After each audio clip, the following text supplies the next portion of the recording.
మహాగణపతిం మనసా స్మరామి మహాగణపతిం మనసా స్మరామి. TR creations family అందరికీ నా హృదయపూర్వక ధన్యవాదాలు. అలాగే ఈ వారం 26వ తారీఖు నుంచి 1వ తారీఖు వరకు, అంటే జూలై 26 నుంచి ఆగస్టు 1వ తారీఖు వరకు కూడా ద్వాదశ రాశుల వారికి సంబంధించి వార ఫలాలు ఏ విధంగా ఉండబోతున్నాయి ఏంటి అనేది చూద్దాం. ముఖ్యంగా మన గ్రహాల యొక్క ట్రాన్సిట్ని, మేజర్ ట్రాన్సిట్ని మనం గమనించినట్లయితే కనుక బుధుడి యొక్క వక్రం ఇక్కడ మిథున రాశిలో స్వక్షేత్రంలో ముగిసింది. బుధుడు ఇప్పుడు ఫార్వర్డ్ మోషన్లోనే ఓన్ హౌస్లో ఉంటూ ఉన్నారు. అలాగే శని యొక్క రిట్రాగ్రేషన్, శని యొక్క వక్రం ఈ వారం నుంచి మొదలైంది. వృషభ రాశిలో కుజుడు ఉన్నారు, మిథునంలో స్వక్షేత్రంలో బుధుడు ఉన్నారు, కర్కాటకంలో రవి గురువులు ఉన్నారు, సింహంలో శుక్రకేతువుల యొక్క సంచారం జరుగుతూ ఉంది. అదేవిధంగా రాహు యొక్క సంచారం కూడా కుంభరాశిలో మనకు ఉంది. ఇక శని వక్రస్థితిలో మీనరాశిలో 2025 జూన్ నుంచి ఆయన అదే మీనరాశిలో సంచారంలో ఉంటూ ఉన్నారు. ఒకసారి చంద్రుని యొక్క గమనం కూడా మనం పరిశీలించినట్టయితే కనుక ధనస్సు, మకరం, కుంభం రాశుల మీదుగా చంద్రుని యొక్క గమనం కూడా ఉంది. ఈ విధమైన గ్రహాల యొక్క గ్రహస్థితి అలాగే చంద్రుని యొక్క గమనం ఆధారంగా ద్వాదశ రాశుల వారికి సంబంధించి ఈ వారం వార ఫలాలు ఏ విధంగా ఉండబోతున్నాయి అనేది మనం ఇప్పుడు చూద్దాం.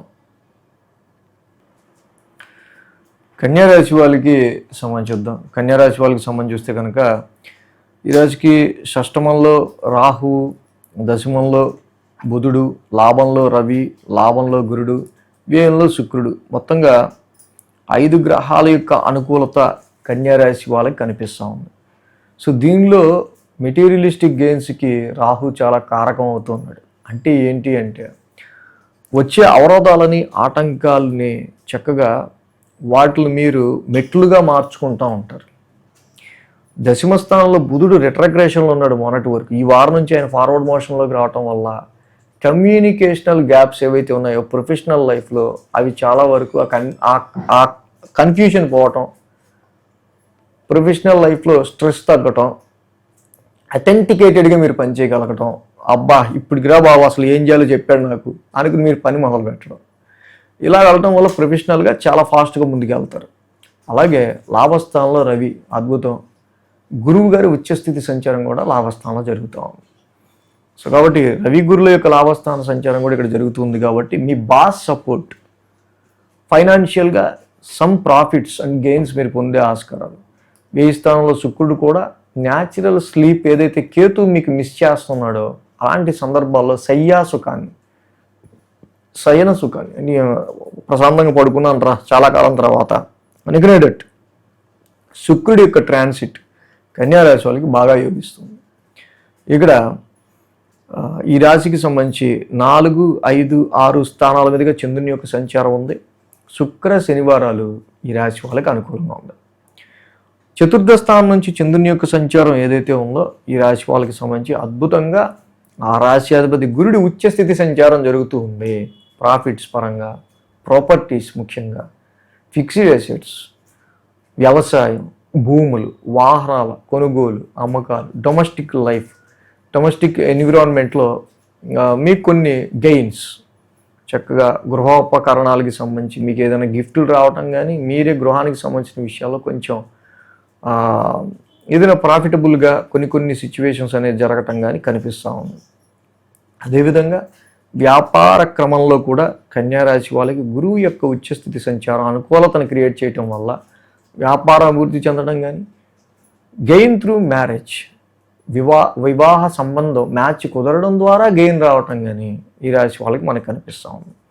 తప్పకుండా ఈ సందర్భాల్లో గురువు గారి యొక్క సంచారం ఈ రాశి వాళ్ళకి బాగా యోగిస్తుంది. అదే సమ్ ఎమోషనేటివ్గా మీరు ఉండే ఆస్కారాలు ఉన్నాయి. అదేవిధంగా పంచమ స్థానంలో చంద్రుని యొక్క సంచారం ముఖ్యంగా ఈ రాశి వాళ్ళకి బుధ గురువారాల్లో ఏదైతే, అలాగే ఆ రాశ్యాధిపతి శని కూడా సప్తమ స్థానంలో ఉన్నారు, రిట్రగ్రేషన్లో ఉన్నారు. మనం ఇందా చెప్పుకున్నట్టు వ్యాపారానికి సంబంధించిన విషయాల్లో కూడా చాలా అనుకూలమైన ఫలితాలు అనేవి మనకు కనిపిస్తూ ఉన్నాయి. ఇక షష్టమ స్థానంలో చంద్రుని యొక్క సంచారం శుక్ర శనివారాల్లో, షష్టమ స్థానంలో రాహు యోగిస్తాడు, చంద్రుడు కూడా యోగిస్తాడు.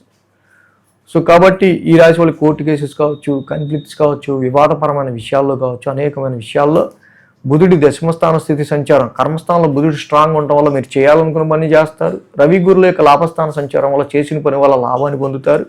రాహు షష్టమ స్థానంలో ఉండటం వల్ల శత్రువుల నుంచి కానీ ఆరోగ్య సమస్యల నుంచి కానీ విజయాన్ని మీరు సాధించే ఆస్కారాలు కూడా ఉంటూ ఉంటాయి.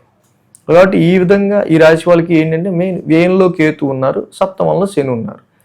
కాబట్టి కేతువుకి ఫలాస పుష్ప శంకాసం, కేతు నవగ్రహ శాంతి మంత్రం చదువుకోవటం మంచిది. శనికి కూడా నీలాంజన సమాభాసం చదువుకుంటే ఇంకా మంచిది. ఈ రెండు చేసుకుంటే కన్యారాశి వాళ్ళకి ఇంకా బెటర్ రిజల్ట్స్ అనేవి ఉంటాయి. అదేవిధంగా గురు బ్రహ్మ గురుర్విష్ణు గురుర్దేవో మహేశ్వర గురు సాక్షాత్ పరబ్రహ్మ తస్మై శ్రీ గురవే నమః. గురువునే మనం బ్రహ్మ విష్ణు మహేశ్వర స్వరూపంగా కొలుస్తూ ఉంటాం. జీవితంలో మార్గదర్శకులైన గురువులకి ఆషాఢ శుద్ధ పౌర్ణమి రోజున, అదే గురు పౌర్ణమి రోజున మనం కృతజ్ఞతలు తెలుపుతూ ఉంటాం. ఆ గురు పౌర్ణమే ఈ 29వ తారీఖున వచ్చింది. సో ఆ రోజున గురువులకి కృతజ్ఞతాభావంతో దక్షిణ తాంబూలాలు సమర్పించడం, కృతజ్ఞతలు తెలపడం ఆనవాయితీ. కాబట్టి నా మార్గదర్శకంలో మీకు ఎవరికన్నా మేలు జరుగున్నా మంచి జరుగున్నా మీ యొక్క కృతజ్ఞతని గురు దక్షిణగా ఏమైనా సమర్పించాలన్నా ఎలా సమర్పించవచ్చో నేను కింద డిస్క్రిప్షన్లో ఇచ్చా. మన మెయిల్ ఐడి నెంబర్స్ అన్నీ ఉంటాయి. సో ఆ విధంగా మీ గురు దక్షిణని సమర్పించవచ్చు. కామెంట్స్లో చాలాసార్లు అడుగుతూ ఉంటారు, సార్ మీకు ఎలాగ దక్షిణ సమర్పించాలి, చాలా వరకు మీరు చెప్పే గైడ్లైన్స్ ప్రిడిక్షన్స్లో మాకు బాగా యూజ్ అవుతున్నాయని. బట్ ఈ సందర్భాన్ని పురస్కరించుకుని ఎవరన్నా దక్షిణ ఇవ్వాలనుకున్న వాళ్ళు డిస్క్రిప్షన్లో చూపిన విధంగా చక్కగా దక్షిణ సమర్పించవచ్చు. ఈ వీడియో కనుక మీకు నచ్చినట్లయితే లైక్ చేయండి, షేర్ చేయండి. మరిన్ని అప్డేట్స్ కోసం సబ్స్క్రైబ్ చేయడం మాత్రం మర్చిపోకండి.